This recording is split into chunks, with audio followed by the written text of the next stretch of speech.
Australia likes to make giant things, giant fruits and things like that. Aren't you gonna follow me? You want me to go up? You're supposed to follow me up. I was gonna be right in front of you. I thought you wanted the shot. Okay, go. I'm just gonna have you follow me up there. I'm gonna go up. Okay. Okay. Australia likes to make giant things, giant fruits, giant whatevers. If you watch our vintage Los Angeles video, you can see us finding a giant donut and a giant hot dog and the biggest set of golden arches you've ever seen. And this is the big banana. I think it might look better from down there. That's why I told to stay there. And this is the big banana. And we're on our way to the Queensland Powercruise in Brisbane. Hi there. I'm Firebird.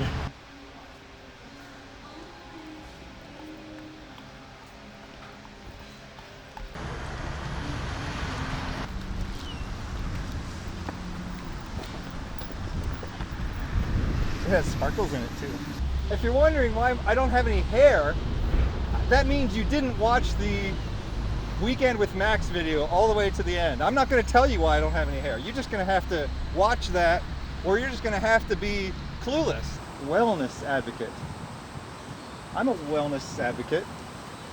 I'm not sure if anyone isn't a wellness advocate. There's a town called Gold Coast in Australia, and I thought their motto was that the Gold Coast is surfer's paradise. But there's actually a place called Surfer's Paradise. And in Surfer's Paradise, they have these ladies known as the Gold Coast meter maids. And the reason they came about was because the government wanted to start charging people to park.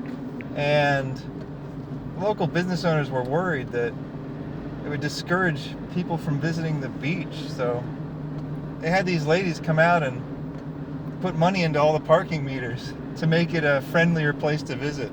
And they still have them to this day. But they've changed the parking scheme so that the Gold Coast meter maids now have nothing that they can do to help you with your parking. So what do now? Well, they just walk around and you can pay to get your picture taken with them. So it's not quite as charming as what it used to be, but still kind of charming.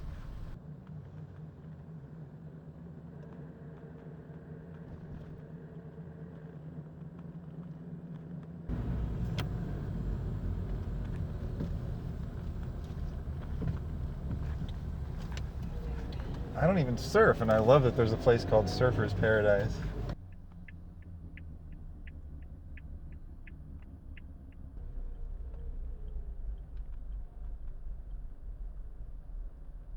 But I am a sidewalk surfer.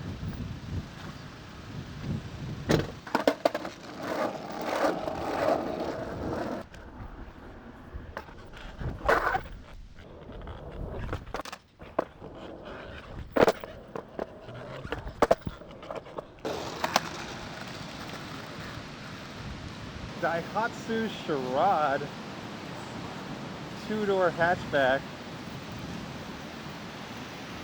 We do not get these in the United States. I don't think we get any Daihatsus at all. This is super cool. We're trying to find some of the Gold Coast meter maids, but it's not as easy as I'd hoped. I was led to believe they'd be everywhere. If you are a Gold Coast meter maid and you'd like me to visit you, send me a DM.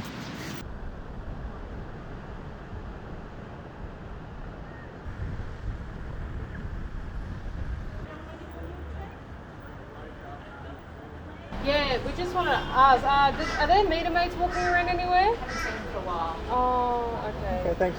Thank you. Sorry. No, thank you.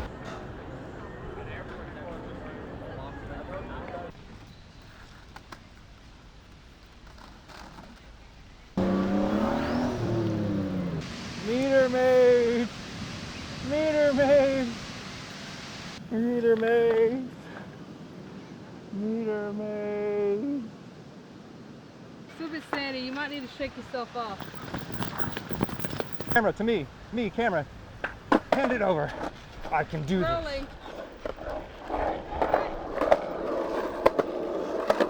I saw a car. I saw a car.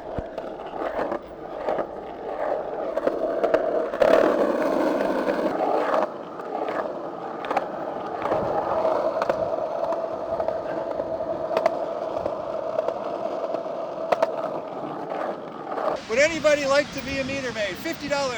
Please, if you would like to be a meter maid, I have $50 to take a photo with me.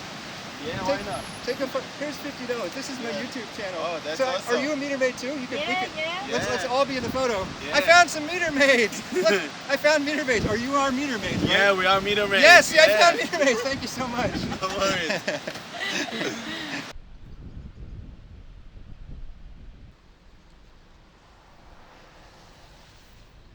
We're in Brisbane. We're on our way to the Queensland Powercruise, and it is raining. So we'll see how that goes, because I don't have a plan for how we're going to shoot in the rain. I have to buy some plastic wrap along the way.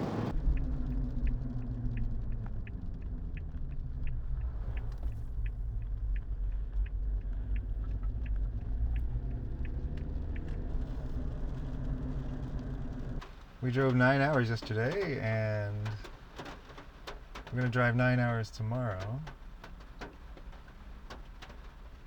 And it's raining. This has been the Queensland Powercruise. There's a Lamborghini over here. That's where we're parking.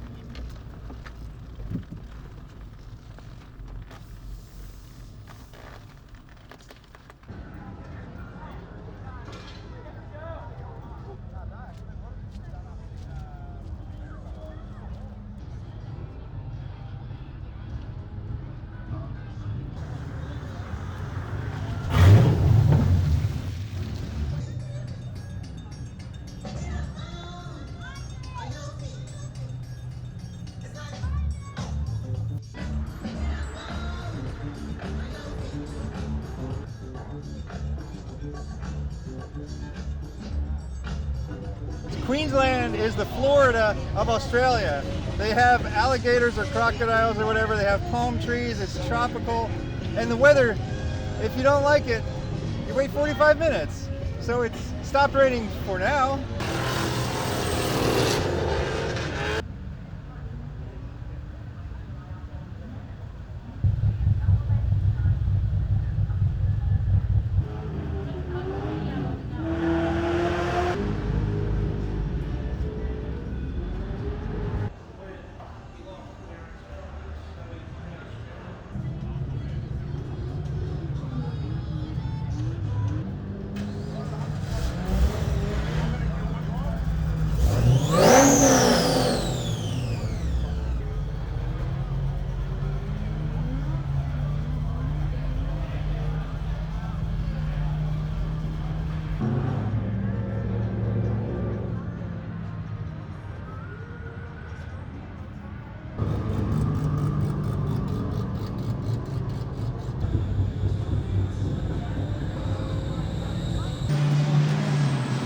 Toyota Supra. It's pretty much a BMW, but I love it and so do you. Look at this color.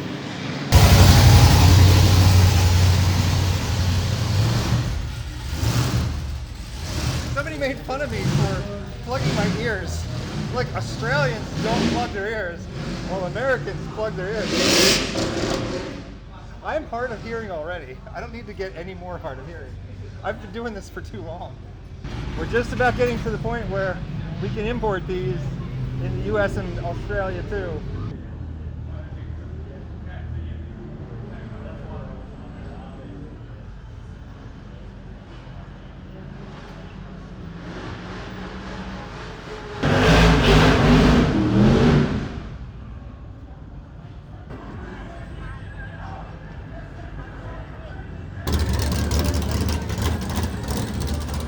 When I was a kid, these used to have metal flake paint on them. When I was a kid, you didn't all have to drive in a circle. You were allowed to crash into each other head on. One of the cars is broken down, so he's distracted. So now is the perfect time to do your head-on collision.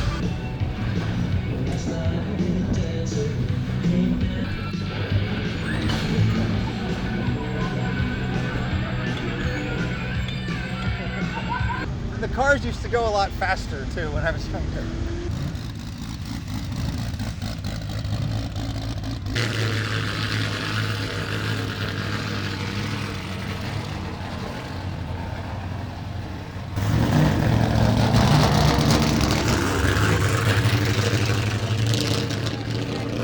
So this is not the Maloo?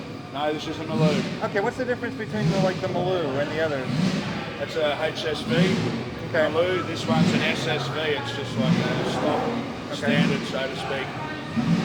Yeah, Commodore Duke. Whereas the Maloo's like the HSV, updated. It's got all the plastic brakes.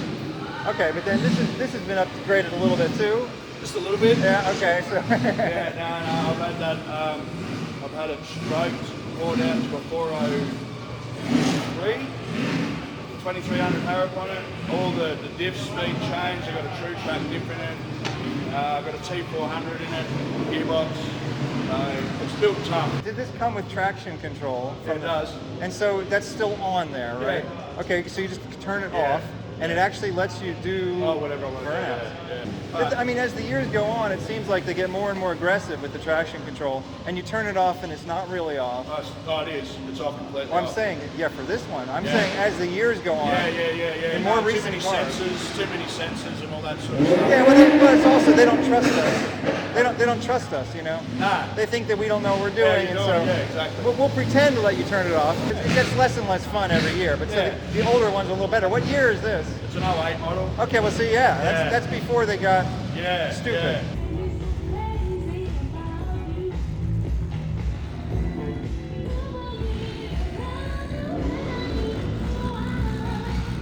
They called the 300ZX the Fair Lady in Australia. You got the better name. It was just the 300ZX in the US. Yes, I like the hot rod station wagon.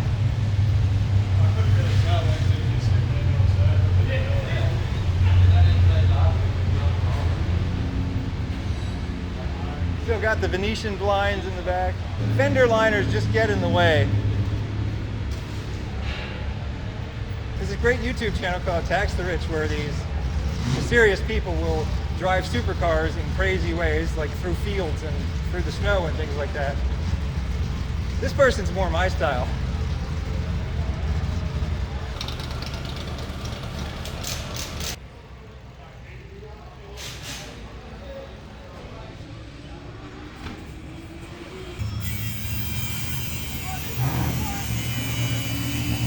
WRX STI.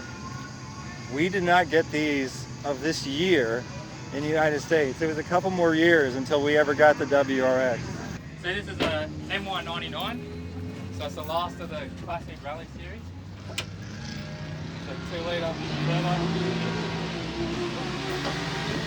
It's nothing too special, it's pretty well as factory as they come. Still got stock exhaust, stock suspension, factory wheels, just got a tuned by STI intercooler and a blow valve. Runs 15 pounds of boost and it's got 135 kilowatts at the wheels. And so this is a real WRX? Yeah, real WRX, yeah. Because we didn't even get them in the US for this year. Yeah. We had cars that look like this, but they didn't go this fast. Yeah. So yeah, you're lucky. So this was sold new in Australia? It wasn't specially sold new in imported? Australia. It's probably this generation was made from 94 to 2000, and then they started stepping away from sort of like the real rally bred of the WRXs. Like this was sort of like the last hurrah of the actual right. rally cars. And around that time is when we got them, like the early 2000s. Like I think the first ones that came to America were the bug-eye ones, the model that was after this. Yep. Yeah. As they got more and more boring, that's when they gave them to us. So yeah, you're lucky to have this. Yeah, how long have you had this for? My dad bought it about 20 years ago. So he bought it not new, It but was about 3 years old when he bought it. I actually learned to drive in this car and I'm 32 years old. So how long have you had it again? My dad's had it for 20 years. How long have you had it? It's my dad's car. He still has it. Yeah. Oh, I've been through this before. Yeah. It'll take about 25, 30 years, but he'll eventually give it to you. Yeah. You have to keep on him about it. It's a bit dirty out here, but That's the way we like it. Dirty and driven. it's all original. It's in the the WRC Blue, which is the sought after colour. Oh yeah, I had a 2013 WRX hatchback Yeah. in this color, and I regret selling that thing. The coolest thing was in the snow, you could do pirouettes. Yeah. So the WRX was the fastest thing, I mean not the fastest thing I've ever driven, but like it was the most confidence-inspiring thing I've ever driven. They're a cheetah car. Exactly, Yeah. because the all-wheel drive, you can just turn the wheel anywhere you want, and then you just floor it, and the car will just go in that It's direction. like it's on train tracks. Exactly. Yeah. You're not going to lose traction in the front. You're not going to lose traction in the back. You'll either won't lose traction or you lose traction everywhere, which that sounds scary, but it's not, because the car is still trying to get you there. It's always trying to get you wherever you're pointing the wheel. And it was actually, that's why I got rid of it. It was actually too good.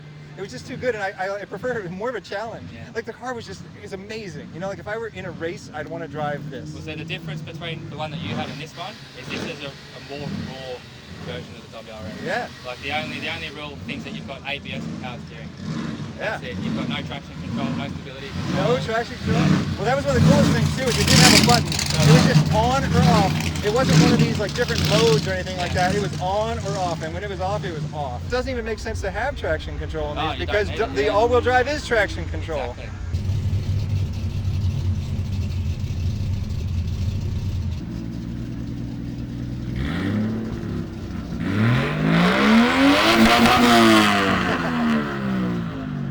I got sprayed! Ford Everest. That's a bit ambitious, don't you think? I don't think they've ever had a car up there yet. Look how big this thing is! I don't know if that's a good thing, but they've sold out to America. They're just trying to make the most American truck that they could ever make. Hey Firebird, who's the guy on the right? That's Ned Kelly. Do you know who Ned Kelly is? I think he wore a suit of armor at one point.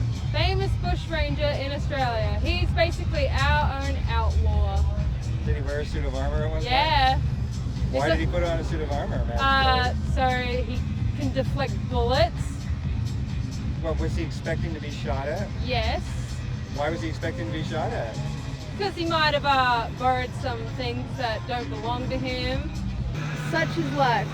Those were Ned Kelly's last words. Australia, I'm disappointed in you. In the United States, we don't need fake bullet holes on our cars. We just shoot our cars. I don't know if this is the best place to be smoking a cigarette.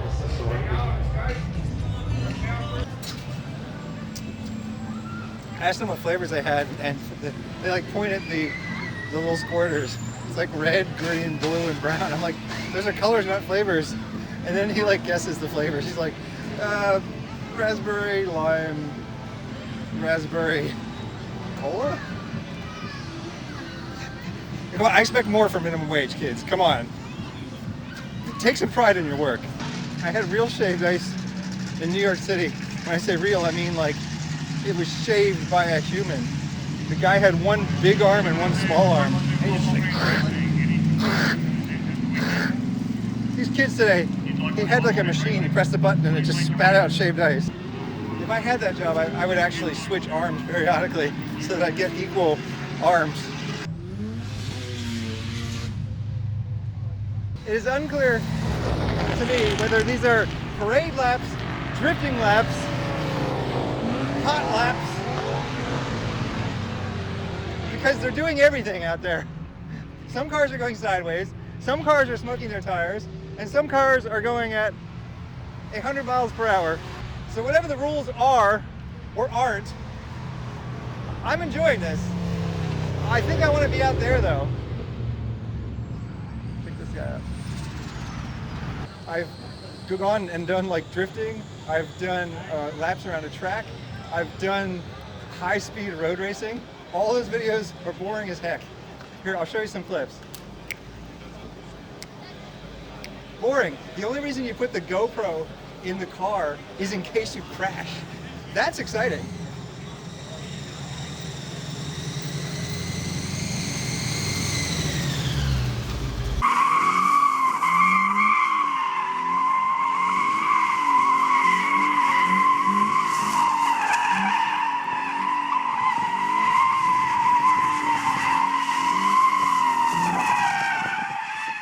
I love talking about cars, obviously. You can't get me to shut up. And I love looking at cars close up, but looking at them from a distance doing crazy things or going at high speeds isn't as good as doing it yourself.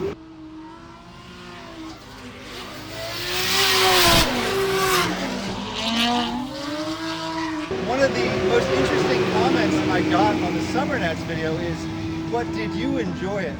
Or, I'm surprised you enjoyed it. Or, some people enjoy that, but I don't enjoy that.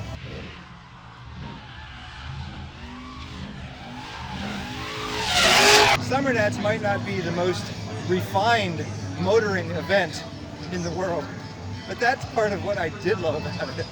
Everybody was just messing around, having a party, and having fun, and breaking rules.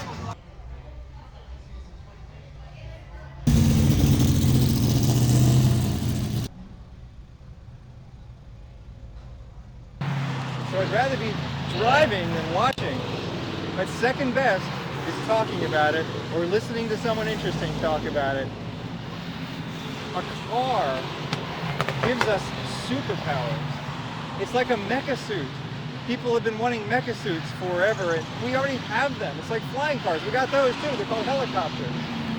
We have everything we've been wanting, and no one even realizes it. So you put on this mecha suit, and you have the ability to travel at high rates of speed and to carry large amounts of heavy objects with you and look great doing it.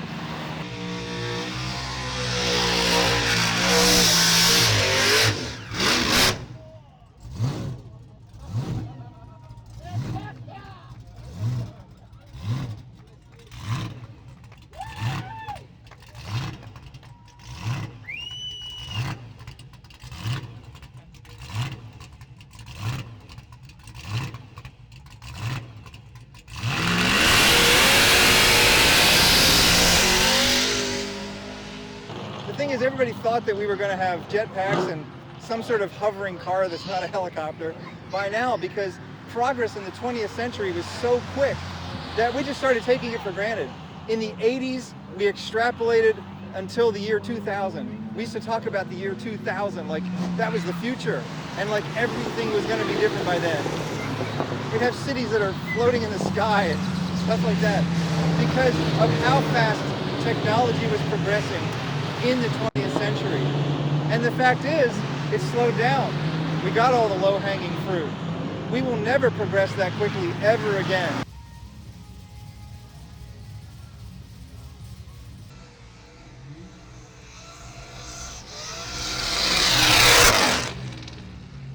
Another thing we should talk about, though, is the year 1999.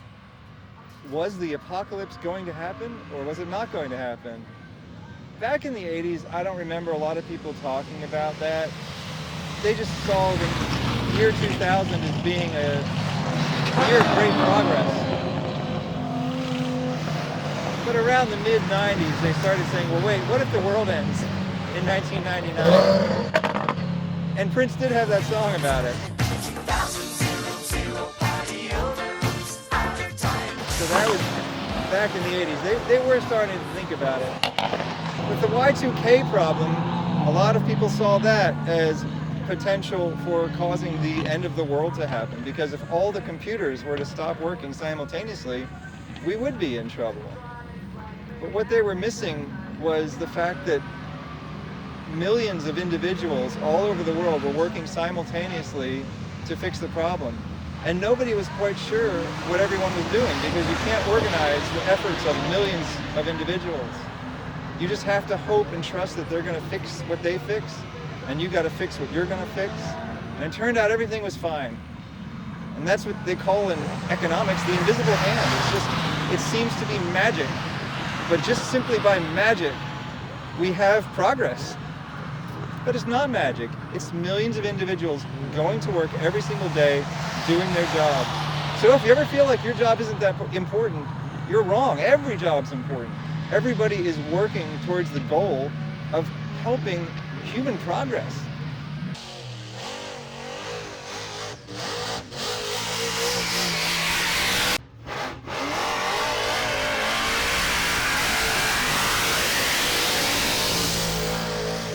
R36?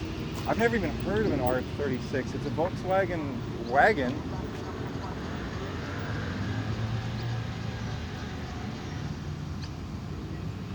I think this is something we didn't get in the United States. Oh, I got an old Chrysler wagon here.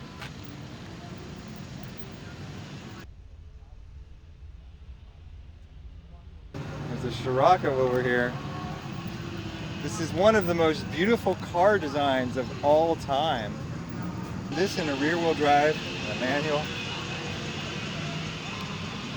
It'd be a dream come true.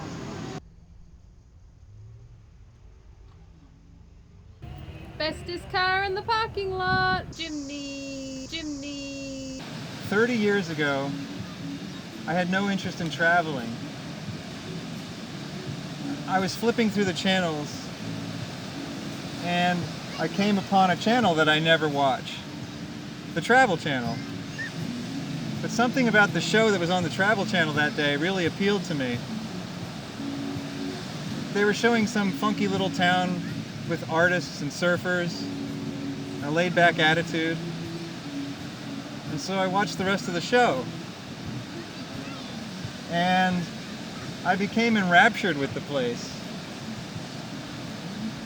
And at the end they told me what the place was. It was Byron Bay, Australia. And I thought, for the first time in my life, that's a place I'd like to go and visit. And then life takes all of its crazy turns, and sometimes you make a turn on purpose because you're trying to get closer to a goal, and sometimes you take turns by accident because you don't really have control of where you're going. But hopefully, when you put it all together, you get some kind of a coherent path. And somehow, after 30 years, my path has led me to Byron Bay, Australia. When you talk to the people here, they'll tell you that the town's changed a lot in 30 years. There's a lot more people here, and real estate prices have skyrocketed, cost of living has skyrocketed. But it's still a little piece of paradise here. And I can't believe how beautiful life is and how lucky I am to have gotten to actually live out some of my dreams. I'm Wasteland Firebird. Thank you for inviting me into your home or onto your portable device. Have a good night. Hello, I need a meter maid actually. You might want to help me. We're making a, don't record, we're making a YouTube video. Cute girls, okay? And then what you do is you give them money and then they take a picture with you, but we can't find any of them. The cute girls? Yes.